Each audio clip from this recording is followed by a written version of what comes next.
ਅੱਜ ਦਾ ਜੋ ਮਹਾਨ ਇਤਿਹਾਸਕ ਸ਼ਹੀਦੀ ਦਿਹਾੜਾ ਹੈ, ਅਮਰ ਸ਼ਹੀਦ ਸਿਰ ਲੱਥ ਯੋਧੇ ਬਾਬਾ ਗੁਰਬਖਸ਼ ਸਿੰਘ ਜੀ, ਜਿਨ੍ਹਾਂ ਦਾ ਅਸਥਾਨ ਸ੍ਰੀ ਅਕਾਲ ਤਖਤ ਸਾਹਿਬ ਜੀ ਦੇ ਮਗਰਲੇ ਪਾਸੇ ਬਣਿਆ ਹੋਇਆ, ਉਹਨਾਂ ਸ਼ਹੀਦਾਂ ਦਾ ਅੱਜ ਸ਼ਹੀਦੀ ਦਿਹਾੜਾ ਹੈ। ਉਹਨਾਂ ਸਤਿਪੁਰਖਾਂ ਦੇ ਬਾਬਾ ਜੀ ਦੇ ਜੀਵਨ ਦੇ ਵੱਲ ਜੇ ਨਜ਼ਰ ਮਾਰ ਕੇ ਵੇਖੀਏ, ਆਪ ਜੀ ਦੇ ਪਰਮ ਸਤਿਕਾਰਯੋਗ ਪਿਤਾ ਭਾਈ ਦਸੌਂਦਾ ਸਿੰਘ ਜੀ ਤੇ ਮਾਤਾ ਲక్ష్ਮੀ ਜੀ, ਇਹ ਕਲਗੀਧਰ ਸ੍ਰੀ ਗੁਰੂ ਗੋਬਿੰਦ ਸਿੰਘ ਸਾਹਿਬ ਮਹਾਰਾਜ ਜੀ ਦੇ ਚਰਨਾਂ ਦੇ ਭੌਰੇ ਸੇਵਕ ਸਨ।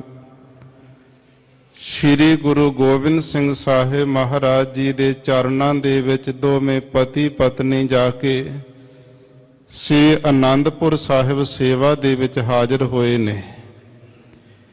ਇੰਨੀਆਂ ਸੇਵਾਵਾਂ ਗੁਰੂ ਕਲਗੀਧਰ ਪਾਤਸ਼ਾਹ ਮਹਾਰਾਜ ਸਾਹਿਬ ਜੀ ਦੀਆਂ ਕੀਤੀਆਂ। ਅੰਤਰਜਾਮੀ ਗੁਰੂ ਗੋਬਿੰਦ ਸਿੰਘ ਮਹਾਰਾਜ ਜੀ ਨੇ ਅੰਦਰਲੀ ਭਾਵਨਾ ਇਸ ਜੋੜੇ ਦੀ ਸਮਝ ਕਰਕੇ ਬਚਨ ਕੀਤੇ, ਸੂਰਬੀਰ ਬਚਨ ਕੇ ਬਲੀ, ਐਸੇ ਮਹਾਨ ਤਪਸਵੀ ਕਹਿਣੀ ਕਥਨੀ ਤੇ ਕਰਨੀ ਦੇ ਪੂਰੇ ਸੂਰੇ। ਆਪ ਜੀ ਦੇ ਘਰ ਅੰਦਰ ਗੁਰੂ ਨਾਨਕ ਸਾਹਿਬ ਪੁੱਤਰ ਦੀ ਦਾਤ ਬਖਸ਼ਣਗੇ। ਕਲਗੀਧਰ ਗੁਰੂ ਗੋਬਿੰਦ ਸਿੰਘ ਮਹਾਰਾਜ ਜੀ ਦੇ ਬਚਨ ਜਦੋਂ ਸਫਲੇ ਹੋਏ ਨੇ, 1745 ਬਿਕਰਮੀ ਸੰਮਤ ਬੈਸਾਖ ਬਦੀ ਪੰਚਮੀ ਨੂੰ ਸ਼ਹੀਦ ਬਾਬਾ ਗੁਰਬਖਸ਼ ਸਿੰਘ ਜੀ ਇਸ ਮਹਾਂਪੁਰਖ ਦਾ ਜਨਮ ਪਿੰਡ ਲੀਲ ਅੰਮ੍ਰਿਤਸਰ ਜ਼ਿਲ੍ਹੇ ਵਿੱਚ ਪ੍ਰਗਟ ਹੁੰਦਾ ਹੈ। ਮਾਤਾ ਪਿਤਾ ਨੇ ਬੜੇ ਲਾਡ ਲਡਾਏ। ਕਲਗੀਧਰ ਗੁਰੂ ਗੋਬਿੰਦ ਸਿੰਘ ਸਾਹਿਬ ਮਹਾਰਾਜ ਜੀ ਦੇ ਚਰਨਾਂ ਵਿੱਚ ਜਾ ਕਰਕੇ ਸ਼ੁਕਰਾਨੇ ਦੀਆਂ ਅਰਦਾਸਾਂ ਬੇਨਤੀਆਂ ਕਰਵਾਈਆਂ। ਆਪ ਜੀ ਦਾ ਨਾਮ ਗੁਰਬਖਸ਼ ਸਿੰਘ ਰੱਖਿਆ ਗਿਆ। ਗੁਰੂ ਦੇ ਬਚਨਾਂ ਦੇ ਨਾਲ ਜਿਸ ਦਾ ਪ੍ਰਕਾਸ਼ ਜਨਮ ਹੋਵੇ, ਜਿਸ ਦੇ ਮਾਤਾ ਪਿਤਾ ਇਤਨੇ ਭਜਨੀਕ ਆਤਮਾ ਹੋਣ, ਦਸਾਂ ਨੌਹਾਂ ਦੀ ਕਿਰਤ ਕਮਾਈ ਕਰਨ ਵਾਲੇ, ਗੁਰਸਿੱਖੀ ਵਿੱਚ ਪਰਪੱਕ ਨਿਤਨੇਮੀ ਤੇ ਅਭਿਆਸੀ ਹੋਣ, ਉਹਨਾਂ ਦੇ ਘਰ ਵਿੱਚ ਜਦੋਂ ਇਸ ਬਾਲਕ ਦਾ ਜਨਮ ਹੋਇਆ, 11 ਸਾਲ ਦੀ ਉਮਰ ਵਿੱਚ ਆਪ ਜੀ ਨੂੰ ਖੰਡੇ ਬਾਟੇ ਦਾ ਅੰਮ੍ਰਿਤ ਪਾਨ ਕਰਵਾ ਦਿੱਤਾ ਗਿਆ ਸੀ। 4 ਸਾਲ ਜਦੋਂ ਹੋਰ ਗੁਜ਼ਰਦੇ ਨੇ, 15 ਸਾਲ ਦੀ ਆਪ ਜੀ ਦੀ ਉਮਰ ਹੋਈ ਤੇ ਮਾਤਾ ਪਿਤਾ ਜੀ ਸ੍ਰੀ ਅਨੰਦਪੁਰ ਸਾਹਿਬ ਦੀ ਪਾਵਨ ਧਰਤੀ ਤੇ ਪਰਲੋਕ ਗਮਨ ਕਰ ਗਏ। ਉੱਥੇ ਫਿਰ ਸਾਰੀ ਜਿੰਨੀ ਵੀ ਪਾਲਣਾ ਪੋਸ਼ਣਾ ਸੀ 15 ਸਾਲ ਤੋਂ ਉਪਰੰਤ ਉਹ ਸ਼ਹੀਦ ਬਾਬਾ ਗੁਰਬਖਸ਼ ਸਿੰਘ ਜੀ ਦੀ ਕੀਤੀ ਸੀ। ਅਮਰ ਸ਼ਹੀਦ ਸਿਰ ਲੱਥ ਯੋਧੇ ਬਾਬਾ ਦੀਪ ਸਿੰਘ ਸਾਹਿਬ ਜੀ, ਅਮਰ ਸ਼ਹੀਦ ਭਾਈ ਮਨੀ ਸਿੰਘ ਸਾਹਿਬ ਜੀ, ਇਹਨਾਂ ਦੋਹਾਂ ਨੇ ਪਾਲਣਾ ਕੀਤੀ। ਇਹਨਾਂ ਦੋਹਾਂ ਹੀ ਗੁਰੂ ਪਿਆਰੇ ਗੁਰਮੁਖਾਂ ਦੀ ਰਸਨਾ ਤੋਂ ਗੁਰਮੁਖੀ ਸਿੱਖੀ, ਸ਼ਾਸਤਰ ਵਿਦਿਆ ਸਿੱਖੀ, ਘੋੜ ਸਵਾਰੀ ਅਨੰਦਪੁਰ ਸਾਹਿਬ ਦੇ ਵਿੱਚ ਸਿੱਖੀ ਹੈ। ਕਲਗੀਧਰ ਗੁਰੂ ਗੋਬਿੰਦ ਸਿੰਘ ਸਾਹਿਬ ਮਹਾਰਾਜ ਜੀ ਦੇ ਨਾਲ ਜੰਗਾਂ ਯੁੱਧਾਂ ਦੇ ਵਿੱਚ ਵੱਧ ਚੜ੍ਹ ਕਰਕੇ ਸ਼ਹੀਦ ਬਾਬਾ ਗੁਰਬਖਸ਼ ਸਿੰਘ ਜੀ ਨੇ ਹਿੱਸਾ ਪਾਇਆ। ਜਦੋਂ ਕਲਗੀਆਂ ਵਾਲੇ ਸਤਿਗੁਰੂ ਪਾਤਸ਼ਾਹ ਜੀ ਦਮਦਮਾ ਸਾਹਿਬ ਤਲਵੰਡੀ ਸਾਬੋ ਪੁੱਜੇ ਨੇ, ਉੱਥੇ ਜਾ ਕੇ ਗੁਰਬਾਣੀ ਲਿਖਾਈ ਇੱਕ ਓੰਕਾਰ ਤੋਂ 18 10 20 ਤੱਕ। ਉੱਥੇ ਵੀ ਸੁਭਾਗਾ ਜਿਹੜਾ ਸਮਾਂ ਸੀ, ਬਾਬਾ ਗੁਰਬਖਸ਼ ਸਿੰਘ ਜੀ ਨੂੰ ਗੁਰੂ ਕਲਗੀਧਰ ਦੇ ਚਰਨਾਂ ਵਿੱਚ ਰਹਿਣ ਵਾਸਤੇ ਮਿਲਿਆ। ਜਿਹੜੇ 48 ਸਿੰਘ ਗੁਰਬਾਣੀ ਦੀ ਕਥਾ ਸੁਣ ਕੇ ਇੱਕ ਓੰਕਾਰ ਤੋਂ 18 10 20 ਤੱਕ ਕਲਗੀਆਂ ਵਾਲੇ ਪਿਤਾ ਦੀ ਰਸਨਾ ਤੋਂ ਕਥਾ ਸੁਣ ਕੇ ਬਦੇ ਮੁਕਤ ਦੀ ਅਵਸਥਾ ਤੇ ਪੁੱਜੇ, ਉਹਨਾਂ ਦੇ ਵਿੱਚੋਂ ਪ੍ਰਮੁੱਖ ਸੀ ਬਾਬਾ ਗੁਰਬਖਸ਼ ਸਿੰਘ ਜੀ। ਇਸ ਤੋਂ ਵੱਡਾ ਹੋਰ ਸੁਭਾਗਾ ਸਮਾਂ ਆਪ ਜੀ ਨੂੰ ਜਦੋਂ ਗੁਰੂ ਕਲਗੀਧਰ ਪਾਤਸ਼ਾਹ ਜੀ ਨਾਂਦੇੜ ਦੀ ਧਰਤੀ ਤੇ ਪੁੱਜੇ ਨੇ। ਉੱਥੇ ਜਾ ਕੇ ਸਤਿਗੁਰੂ ਪਾਤਸ਼ਾਹ ਨੇ ਸ੍ਰੀ ਦਸਮ ਗ੍ਰੰਥ ਸਾਹਿਬ ਦੀ ਸਮੁੱਚੀ ਕਥਾ ਸਿੰਘਾਂ ਨੂੰ ਸੁਣਾਈ। ਦੋ ਕਥਾ ਕਲਗੀਧਰ ਪਿਤਾ ਨੇ ਆਪਣੀ ਰਸਨਾ ਤੋਂ ਕੀਤੀਆਂ। ਇੱਕ ਦਮਦਮਾ ਸਾਹਿਬ ਤਲਵੰਡੀ ਸਾਬੋ ਵਿਖੇ ਆਦਿ ਸ੍ਰੀ ਗੁਰੂ ਗ੍ਰੰਥ ਸਾਹਿਬ ਜੀ ਦੀ, ਤੇ ਨਾਂਦੇੜ ਦੀ ਧਰਤੀ ਤੇ ਜਿੱਥੇ ਅੱਜ ਨਗੀਨਾ ਘਾਟ ਗੁਰਦੁਆਰਾ ਸਾਹਿਬ, ਇੱਥੇ ਦਸਮ ਗ੍ਰੰਥ ਦੇ ਅਰਥ ਸਿੰਘਾਂ ਨੂੰ ਪੜ੍ਹਾਏ ਨੇ। ਉਹ ਦਸਮ ਗ੍ਰੰਥ ਦੀ ਕਥਾ ਸੁਣਨ ਦਾ ਸੁਭਾਗਾ ਜਿਹੜਾ ਅਵਸਰ ਪ੍ਰਾਪਤ ਹੋਇਆ ਸ਼ਹੀਦ ਬਾਬਾ ਗੁਰਬਖਸ਼ ਸਿੰਘ ਜੀ ਨੂੰ। ਫਿਰ ਕਲਗੀਆਂ ਵਾਲੇ ਸਤਿਗੁਰੂ ਪਾਤਸ਼ਾਹ ਨੇ ਜਦੋਂ ਜੋਤੀ ਜੋਤ ਸਮਾਉਣ ਦੀਆਂ, ਸੱਚਖੰਡ ਜਾਣ ਦੀਆਂ ਤਿਆਰੀਆਂ ਕੀਤੀਆਂ ਨੇ, ਉੱਥੇ ਬਚਨ ਸਤਿਗੁਰੂ ਪਾਤਸ਼ਾਹ ਨੇ ਜਦੋਂ ਕਰਨੇ ਸਨ ਆਗਿਆ, ਭਈ ਅਕਾਲ ਕੀ ਤਵੈ ਚਲਾਇਓ ਪੰਥ, ਸਭ ਸਿੱਖਨ ਕੋ ਹੁਕਮ ਹੈ ਗੁਰੂ ਮਾਨਿਓ ਗ੍ਰੰਥ। ਸ੍ਰੀ ਗੁਰੂ ਗ੍ਰੰਥ ਸਾਹਿਬ ਜੀ ਨੂੰ ਜਦੋਂ ਗੁਰਤਾ ਗੱਦੀ ਦੇਣ ਲੱਗੇ ਨੇ, 5 ਸਿੰਘ ਉੱਥੇ ਗੁਰੂ ਗ੍ਰੰਥ ਸਾਹਿਬ ਦੀ ਤਾਬਿਆ ਖੜੇ ਕੀਤੇ ਸਨ।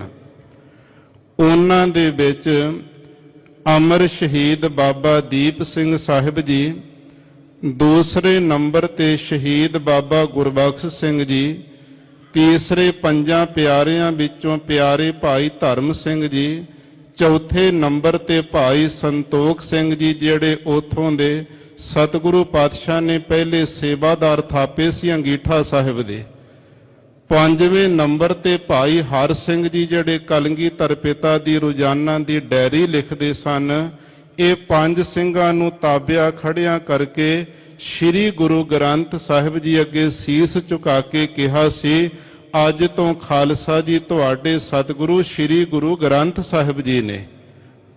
ਉਹਨਾਂ 5 ਸਿੰਘਾਂ ਦੇ ਵਿੱਚ ਤਾਬਿਆ ਵਿੱਚ ਖੜਨ ਦਾ ਮਾਣ ਮਿਲਿਆ ਸੀ ਸ਼ਹੀਦ ਬਾਬਾ ਗੁਰਬਖਸ਼ ਸਿੰਘ ਜੀ ਨੂੰ।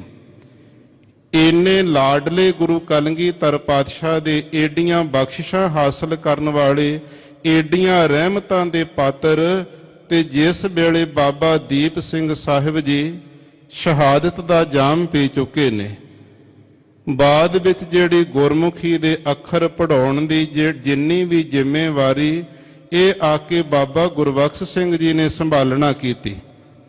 ਦਮਦਮੀ ਟਕਸਾਲ ਦੇ ਇਹ ਦੂਸਰੇ ਜਿਹੜੇ ਮੁਖੀ ਜਥੇਦਾਰ ਬਣੇ ਬਾਬਾ ਗੁਰਬਖਸ਼ ਸਿੰਘ ਜੀ।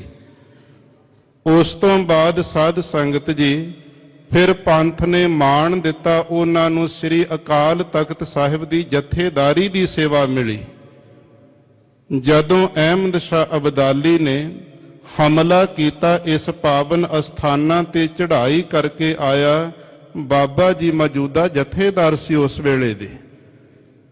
ਪਤਾ ਲੱਗਿਆ ਵੀ ਅਬਦਾਲੀ ਜਿਹੜਾ ਹੈ ਸੈਨਾ ਲੈ ਕਰਕੇ ਪਠਾਣਾ ਤੁਰਕਾਂ ਨੂੰ ਇਕੱਠਿਆਂ ਕਰਕੇ ਗੁਰਸਥਾਨਾਂ ਦੀਆਂ ਬੇਅਦਬੀਆਂ ਕਰਨ ਵਾਸਤੇ ਆ ਰਿਹਾ। ਗਿਣਤੀ ਦੇ ਵਿੱਚ 30 ਸਰੀਰ ਸੀ ਬਾਬਾ ਜੀ ਦੇ ਸਮੇਤ। ਸ੍ਰੀ ਅਕਾਲ ਤਖਤ ਸਾਹਿਬ ਤੋਂ ਤੁਰੇ ਨੇ, ਆ ਕਰਕੇ ਉਹਨਾਂ ਨੇ ਸੱਚਖੰਡ ਸ੍ਰੀ ਹਰਮੰਦਰ ਸਾਹਿਬ ਜੀ ਦੇ ਰਾਮਦਾਸ ਸਰੋਵਰ ਦੇ ਵਿੱਚ ਇਸ਼ਨਾਨ ਕੀਤਾ ਹੈ। ਇਸ਼ਨਾਨ ਕਰਨ ਤੋਂ ਬਾਅਦ ਜਿਹੜੇ 7 ਥਾਲੇ ਸਨ, ਇਹ ਸੱਚਖੰਡ ਸ੍ਰੀ ਹਰਮੰਦਰ ਸਾਹਿਬ ਜੀ ਵਿਖੇ ਕੜਾਹ ਪ੍ਰਸ਼ਾਦ ਦੇ ਭੇਟਾ ਕਰਕੇ ਅਰਦਾਸਾ ਕੀਤਾ। 5 ਥਾਲੇ ਸ੍ਰੀ ਅਕਾਲ ਤਖਤ ਸਾਹਿਬ ਜੀ ਦੇ ਉੱਪਰ ਲਿਜਾ ਕਰਕੇ ਭੇਟਾ ਕਰਕੇ ਕੜਾਹ ਪ੍ਰਸ਼ਾਦ ਅਰਦਾਸੇ ਕੀਤੇ, ਹੁਕਮਨਾਮੇ ਸੁਣੇ ਨੇ। ਫਿਰ ਰਾਗੀ ਸਿੰਘਾਂ ਨੂੰ ਕਿਹਾ ਕਿ ਘੋੜੀਆਂ ਗਾ ਕੇ ਸੁਣਾਓ। ਮੌਤ ਨੂੰ ਵਿਆਉਣ ਵਾਸਤੇ ਜਦੋਂ ਸੂਰਮਾ ਜਾਂਦਾ, ਜਿਵੇਂ ਲਾੜਾ ਘੋੜੀ ਤੇ ਚੜ ਕੇ ਜਾਂਦਾ, ਇਉਂ ਗੁਰਬਾਣੀ ਦੀਆਂ ਘੋੜੀਆਂ ਦੇ ਸ਼ਬਦ ਜਦੋਂ ਕੰਨਾਂ ਵਿੱਚ ਪਏ ਨੇ, ਸੂਰਮਿਆਂ ਦਾ ਖੂਨ ਖੌਲ ਉੱਠਿਆ ਹੈ। ਇੱਕ ਪਾਸੇ 30 ਨੇ ਗਿਣਤੀ ਦੇ ਵਿੱਚ, ਦੂਜੇ ਪਾਸੇ 30,000 ਤੋਂ ਵੀ ਵਧੇਕ ਹਜ਼ਾਰਾਂ ਦੀ ਗਿਣਤੀ ਵਿੱਚ ਤੁਰਕ ਸੈਨਾ ਆ ਕੇ ਟੁੱਟ ਕੇ ਪਈ ਹਮਲਾ ਕਰਨ ਵਾਸਤੇ। ਉੱਥੇ ਫਿਰ ਬਾਬਾ ਗੁਰਬਖਸ਼ ਸਿੰਘ ਜੀ ਦੀ ਕਮਾਨ ਦੇ ਹੇਠਾਂ ਪਹਿਲਾਂ ਕੱਲਾ ਕੱਲਾ ਸੂਰਮਾ ਜਿਵੇਂ ਜਿਵੇਂ ਸੈਨਾ ਵੇਖਦਾ ਬਾਹਰ ਨਿਕਲਦਾ, ਫਿਰ ਜੈਕਾਰੇ ਛੱਡ ਕਰਕੇ ਸ੍ਰੀ ਅਕਾਲ ਤਖਤ ਸਾਹਿਬ ਤੋਂ ਬਾਹਰ ਆਏ ਨੇ। ਮੈਦਾਨੇ ਜੰਗ ਵਿੱਚ ਬੈਰੀਆਂ ਦੇ ਆਹੂ ਲਾਉਣ ਲੱਗ ਪਏ। ਇੱਕ ਪਾਸੇ ਬਾਬਾ ਜੀ ਅਤੇ ਸਿੰਘਾਂ ਦੇ ਕੋਲ ਸ੍ਰੀ ਸਾਹਿਬਾਂ ਨੇ, ਵਰਸ਼ੇ ਨੇ, ਨੇਜੇ ਨੇ, ਢਾਲਾਂ ਹਨ। ਦੂਜੇ ਪਾਸੇ ਬੰਦੂਕਾਂ ਨੇ, ਤੋਪਾਂ ਦੇ ਗੋਲੇ ਨੇ। ਜਿਸ ਦੇ ਵੱਲ ਕਰਤਾ ਪੁਰਖ ਆਪ ਪਰਮਾਤਮਾ ਖੜ ਜਾਵੇ, ਵਿੱਚ ਕਰਤਾ ਪੁਰਖ ਖਲੋਆ, ਬਾਲ ਨਾ ਬਿੰਗਾ ਹੋਆ, ਇੱਕ ਰੋਮ ਵੀ ਬਿੰਗਾ ਨਹੀਂ ਕੋਈ ਕਰ ਸਕਦਾ। ਇੱਥੇ ਗੁਰੂ ਰਾਮਦਾਸ ਸਾਹਿਬ ਜੀ ਨੇ ਆਪਣੇ ਪਾਵਨ ਪਵਿੱਤਰ ਸਥਾਨਾਂ ਦੀ ਪਵਿੱਤਰਤਾ ਨੂੰ ਕਾਇਮ ਰੱਖਣ ਵਾਸਤੇ ਐਸੇ ਬੈਰੀਆਂ ਦੇ ਛੱਕੇ ਛੁਡਾ ਦਿੱਤੇ। ਬਾਬਾ ਜੀ ਦੇ ਸਿੰਘਾਂ ਤੋਂ ਇਹ ਭੱਜ ਨਸੇ ਨੇ। ਜਦੋਂ ਸਿੰਘਾਂ ਦੀਆਂ ਸ਼ਹਾਦਤਾਂ ਹੋ ਗਈਆਂ ਮੈਦਾਨੇ ਜੰਗ ਦੇ ਵਿੱਚ, ਬਾਬਾ ਗੁਰਬਖਸ਼ ਸਿੰਘ ਜੀ ਆਪ ਹੁਣ ਸਾਹਮਣੇ ਆਏ ਨੇ ਮੈਦਾਨੇ ਜੰਗ ਵਿੱਚ ਬੈਰੀ ਦਾ ਮੁਕਾਬਲਾ ਕਰਨ ਵਾਸਤੇ। ਇਹਨਾਂ ਖਾਨਾਂ ਦੇ ਵਿੱਚੋਂ ਇੱਕ 10,000 ਖਾਨ ਸੀ, ਜਿਹਨੂੰ 10,000 ਸੈਨਾ ਦਾ ਮੁਖੀਆ ਬਣਾਇਆ ਸੀ। ਇਹਦੇ ਨਾਲ ਬਾਬਾ ਜੀ ਦਾ ਮੈਦਾਨੇ ਜੰਗ ਦੇ ਵਿੱਚ ਸਾਂਝਾ ਵਾਰ ਹੋਇਆ। ਬਾਬਾ ਦੀਪ ਸਿੰਘ ਸਾਹਿਬ ਜੀ ਵੀ ਕਦੇ ਧੜ ਤੋਂ ਬਿਨਾਂ ਲੜੇ। ਉਹ ਕਲਗੀਧਰ ਦੇ ਲਾਡਲੇ ਸੀ। ਗੁਰਬਾਣੀ ਪੜ੍ਹਦੇ ਮਿਰਤਕ ਕੋ ਪਾਇਓ, ਤਨ ਸਾਸਾ ਬਿਸ਼ਰਤ ਆਣ ਮਲਾਇਆ। ਗੁਰਬਾਣੀ ਪੜ੍ਹਨ ਵਾਲੇ ਗੁਰੂ ਦੇ ਪਿਆਰੇ ਗੁਰਸਿੱਖਾਂ ਤੇ ਜਦੋਂ ਸਤਿਗੁਰੂ ਤਰੁੱਠ ਪੈਂਦਾ ਤੇ ਮੁਰਦਿਆਂ ਤੋਂ ਵੀ ਲੜਾ ਦਿੰਦਾ ਹੈ। ਬਾਬਾ ਜੀ ਨੇ ਧੜ ਤੋਂ ਬਿਨਾਂ ਜਿਹੜਾ ਮੈਦਾਨੇ ਜੰਗ ਵਿੱਚ ਮੁਕਾਬਲਾ ਬਾਬਾ ਦੀਪ ਸਿੰਘ ਸਾਹਿਬ ਜੀ ਨੇ ਕੀਤਾ ਸੀ, ਇਸੇ ਤਰ੍ਹਾਂ ਹੀ ਕਲਗੀਧਰ ਦੇ ਲਾਡਲੇ ਬਾਬਾ ਗੁਰਬਖਸ਼ ਸਿੰਘ ਜੀ ਨੇ ਵੀ ਧੜ ਤੋਂ ਬਿਨਾਂ ਹੋ ਕਰਕੇ ਉੱਥੇ ਮੈਦਾਨੇ ਜੰਗ ਵਿੱਚ ਜੂਝਣਾ ਕੀਤਾ। ਜਿੰਨੀ ਸੈਨਾ ਸੀ ਆਲੇ ਦੁਆਲੇ ਦੇਖਦੀ ਵੀ ਧੜ ਦੇ ਉੱਤੇ ਸਿਰ ਨਹੀਂ ਹੈ, ਬਿਨਾਂ ਸਿਰ ਤੋਂ ਇਹ ਬਾਬਾ ਲੜਦਾ ਜਾ ਰਿਹਾ।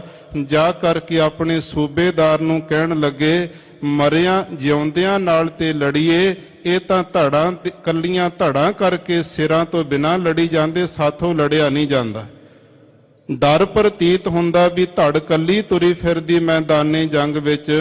ਉਸ ਵੇਲੇ ਦੇ ਜਿਹੜੇ ਸ਼ਕਤੀਆਂ ਵਾਲੇ ਪੀਰ ਸੀ ਇਸਲਾਮ ਧਰਮ ਦੇ, ਉਹਨਾਂ ਨੇ ਸੂਬੇਦਾਰ ਨੂੰ ਕਿਹਾ, ਤੁਸੀਂ ਬਹੁਤ ਵੱਡੀ ਗਲਤੀ ਕਰ ਬੈਠੇ ਹੋ, ਗੁਨਾਹ ਕਰ ਲਿਆ ਜਿਹੜਾ ਬਖਸ਼ਿਆ ਨਹੀਂ ਜਾਣਾ। ਸੱਚਖੰਡ ਸ੍ਰੀ ਹਰਮੰਦਰ ਸਾਹਿਬ ਤੇ ਹਮਲਾ ਕਰ ਬੈਠੇ ਹੋ। ਜਾਓ, ਜਾ ਕੇ ਬਾਬਾ ਜੀ ਦੇ ਚਰਨੀ ਡਿੱਗੋ ਤੇ ਖੇਮਾਂ ਦੀ ਜਾਚਨਾ ਕਰੋ, ਅੱਗੇ ਵਾਸਤੇ ਕਦੇ ਹਰਿਮੰਦਰ ਸਾਹਿਬ ਵੱਲ ਅਸੀਂ ਮੂੰਹ ਨਹੀਂ ਕਰਾਂਗੇ। ਫਿਰ ਇਸੇ ਤਰ੍ਹਾਂ ਹੋਇਆ। ਸੈਨਾ ਨੇ ਆ ਕਰਕੇ ਨੱਕ ਨਾਲ ਲਕੀਰਾਂ ਕੱਢੀਆਂ ਤੇ ਇਹਨਾਂ ਦੀ ਫਿਰ ਐਸੀ ਜਿਹੜੀ ਨਿਮਰਤਾ ਨੂੰ ਵੇਖ ਕਰਕੇ ਅਮਰ ਸ਼ਹੀਦ ਬਾਬਾ ਗੁਰਬਖਸ਼ ਸਿੰਘ ਜੀ ਦਾ ਸਰੀਰ ਜਿਹੜਾ ਸ਼ਾਂਤ ਹੋਇਆ ਸੀ। ਉਹ ਅੱਜ ਦਾ ਦਿਹਾੜਾ ਐਸੇ ਮਹਾਂਪੁਰਖ ਦਾ ਜਿਹੜਾ ਸ਼ਹੀਦੀ ਦਿਹਾੜਾ ਅਸੀਂ ਮਨਾ ਰਹੇ ਹਾਂ। ਸ਼ਹੀਦ ਕੌਮ ਦਾ ਸਰਮਾਇਆ ਹੋਇਆ ਕਰਦੇ। ਅੱਜ ਸ਼ਹੀਦਾਂ ਦੀਆਂ ਦਿੱਤੀਆਂ ਕੁਰਬਾਨੀਆਂ ਦੇ ਸਦਕਾ ਅੱਜ ਦੀਵਾਨਾਂ ਵਿੱਚ ਜੁੜ ਬੈਠਦੇ ਹਾਂ। ਸਿਰਾਂ ਤੇ ਸਾਡੇ ਦਸਤਾਰਾਂ ਜਿਹੜੀਆਂ ਸਜੀਆਂ, ਇਹ ਸ਼ਹੀਦਾਂ ਦੀਆਂ ਦੇਣਾ ਨੇ। ਸ਼ਹੀਦਾਂ ਨੂੰ ਵਿਸਾਰ ਨਾ ਦਿਆ ਕਰੋ। ਮੇਰੇ ਵਰਗਾ ਕੋਈ ਸ਼ਹੀਦਾਂ ਦੀ ਕੁਰਬਾਨੀ ਦੇ ਉੱਤੇ ਕਿੰਤੂ ਪ੍ਰੰਤੂ ਨਾ ਕਰੇ। ਜਿਹੜਾ ਗੁਰੂ ਦੇ ਪਿਆਰੇ ਦੇ ਉੱਤੇ ਕਿੰਤੂ ਪ੍ਰੰਤੂ ਕਰੇਗਾ, ਸਮਝ ਲਓ ਗੁਰੂ ਦੇ ਉੱਤੇ ਕਰ ਰਿਹਾ। ਪੰਜ ਪਿਆਰਿਆਂ ਦੇ ਸੀਸ ਕਲਗੀਧਰ ਪਾਤਸ਼ਾਹ ਨੇ ਲੈ ਕਰਕੇ ਜਿਉਂਦੇ ਕਰ ਦਿੱਤੇ। ਹਾਥੀ ਜਿਉਂਦਾ ਕੀਤਾ ਗੁਰੂ ਨਾਨਕ ਸਾਹਿਬ ਨੇ, ਬਾਬਾ ਗੁਰਦਿੱਤਾ ਜੀ ਨੇ ਗਊ ਜਿਉਂਦੀ ਕਰ ਦਿੱਤੀ, ਬਾਬਾ ਟਲ ਰਾਏ ਸਾਹਿਬ ਜੀ ਨੇ ਮੋਹਣ ਜਿੰਦਾ ਕਰ ਦਿੱਤਾ। ਇਹ ਕੋਈ ਵੱਡੀ ਗੱਲ ਨਹੀਂ ਗੁਰੂ ਵਾਸਤੇ ਹੁੰਦੀ। ਐਵੇਂ ਇਸ ਤਰ੍ਹਾਂ ਦੇ ਪ੍ਰਚਾਰਕਾਂ ਦੇ ਮਗਰ ਲੱਗ ਕਰਕੇ ਕੌਮ ਨੂੰ ਦੁਫਾੜ ਨਾ ਕਰਿਆ ਕਰੋ। ਉਹਨਾਂ ਸ਼ਹੀਦਾਂ ਦੀਆਂ ਜਿਹੜੀਆਂ ਸ਼ਹੀਦੀਆਂ ਨੂੰ ਯਾਦ ਰੱਖਿਆ ਕਰੋ। ਪੂਰਨੇ ਪਾਏ ਨੇ ਉਹਨਾਂ ਨੇ ਸਾਡੇ ਵਾਸਤੇ। ਕਰੋ ਨਿਤਨੇਮ, ਕਰੋ ਅਭਿਆਸ, ਜ਼ਿੰਦਗੀ ਵਿੱਚ ਕਰੋ ਸਿਮਰਨ। ਤੁਹਾਨੂੰ ਪਤਾ ਲੱਗੇਗਾ ਕਿ ਸ਼ਕਤੀ ਕੀ ਹੈ ਸਿਮਰਨ ਤੇ ਬਾਣੀ ਦੀ।